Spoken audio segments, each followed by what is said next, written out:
ole hei voin chu thil thar thadeu mai present ka dong hlo mai a hei kan oru ve em exam man nge ti po soila na phal box si lawa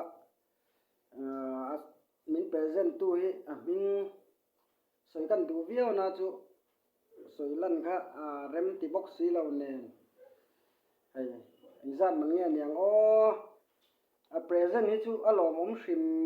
shim atlom mo to mo ma sei chu atlom don lo ti kha hria sa shima chu na chung hi kan en chinanga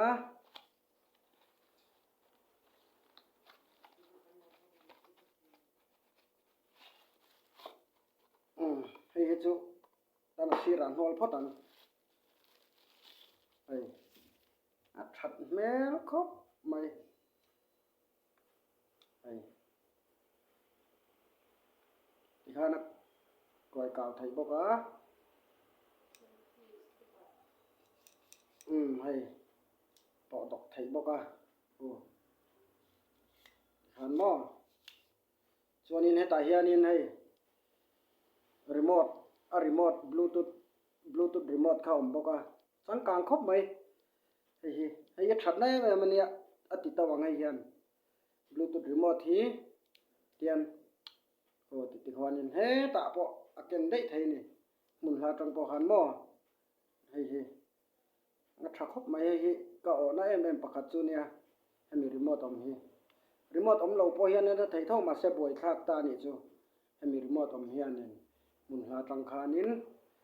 an nei mo hla a po ana man theya kuta va khoi zeu ngai to lo khanin ti khwanin bual le maya tiam me hani to maya ai tra khop mai chonin an hoi lam pang hi alat stan hi ati kaw thei boka ai hian mo nei tian ti khana tum thei ni chu lom on hle mai hei thatak ani ai tlom zok chu ni garing lowa a red la hi in ziak box si lowa ai po chu ni se to me tlom me mo alom om shim ti lai te ha garon an soi duwa kalom em awangin ti lan kha achak om em a ai hianin toy te in a thlep le vek thei ani chang kang khop mai tuna thina chonin hei kan mang to anga video pon mu nom chho zel tura ngai la thil pek don hi soi nu alom oma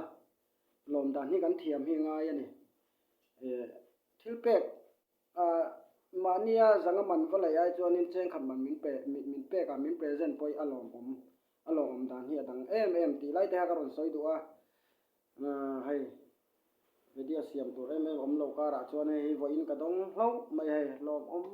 takani hei kom khania aman za thi kan entry na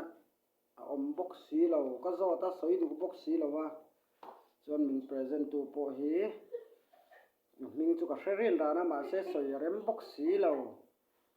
aman zat la hi soi phal box si lo karin thu hanrin dan vak ngai na po khat thiam lo wa exam man nge niang insian e chona comment lama han du le ron ti mai anga e chona man za ti ka hra ro hrim ti lai te kha karon soi duwa karon ti lang ve ani